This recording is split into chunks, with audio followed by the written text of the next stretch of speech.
Okay, so I'm Andrew. I'm Eric.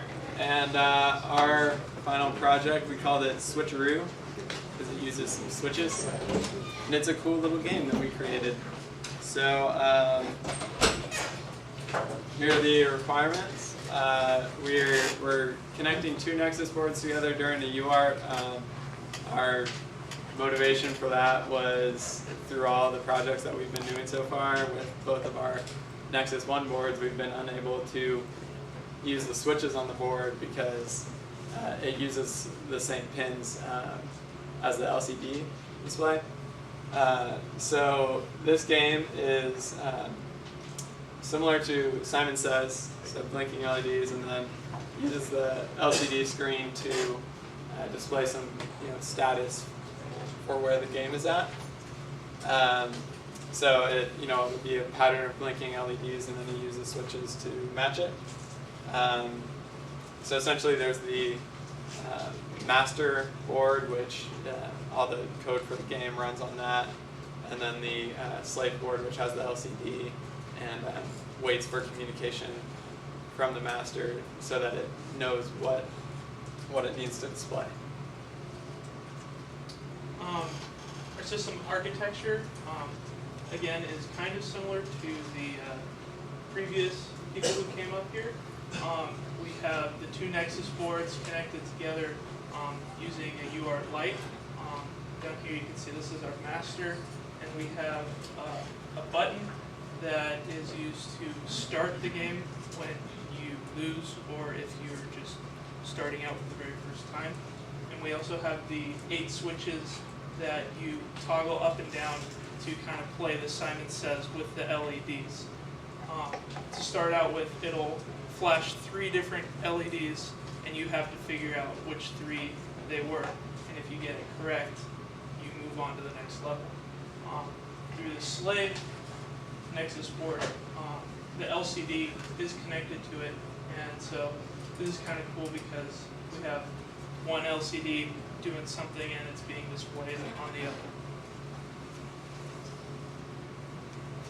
other. So here's our software flow diagram, which and this kind of shows the overall software flow, but since it's on 2 separate Nexus boards, there's kind of 2 things going on. So for the master, it's displaying the pattern. So when it starts, it'll flash LEDs, and there's random patterns that are actually just preloaded into it, but it switches so that you can't just memorize what's going to happen. And then it waits for switches to be toggled to and if it's in the correct order, so if it checks to see if you are switching them in the same order that they were blinking, and if they do, then you continue on. It'll add an additional, so it'll start with a sequence of 3, and then if you get those 3 right, it'll move on to 4 and continue on until it gets up to 10, and then that's when it will, at that point you win and can either start over, or if it doesn't match, you lose and it goes up and displays a new pattern and you can start over. Our design overview. Again, we have 2 Nexus boards communicating through a single data line using a UART light IP core.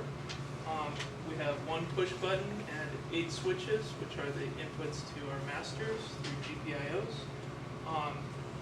The LCD display is attached to the slave board, also through GPIO.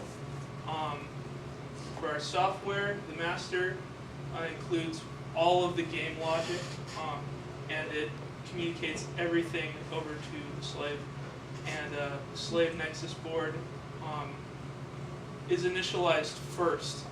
The interesting thing that we learned was, since we've only been using 1 Nexus board so far in our Cal Poly careers, we didn't know how to initialize export to have 2 Nexus boards connected to it at the same time.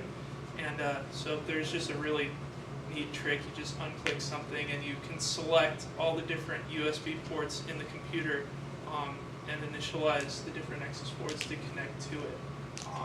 And so when you first initialize the slave, it goes into a wait mode and waits for the master to send it a kind of turn on code, and then you can start playing the game.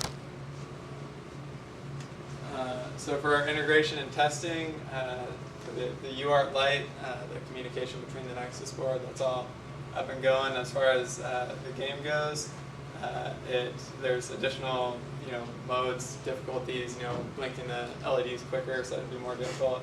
That hasn't been implemented yet. Another thing that we've discovered kind of recently is that some of the switches will bounce sometimes, so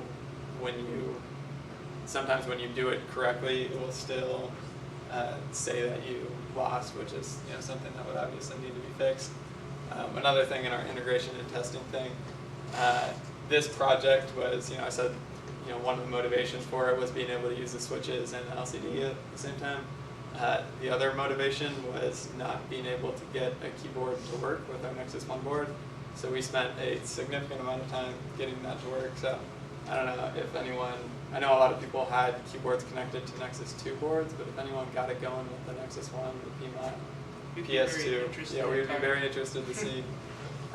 And part of that was we realized at one point that the keyboard that we had been trying to use was not working, and so we grabbed another one that had it working, but we could not get it to properly connect to our Nexus board and display any kind of data.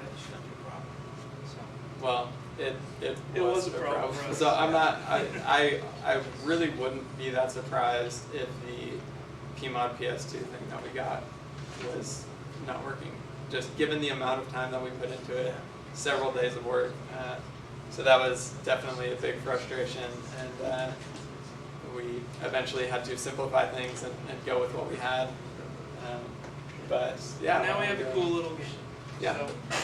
We'll go demo that to you.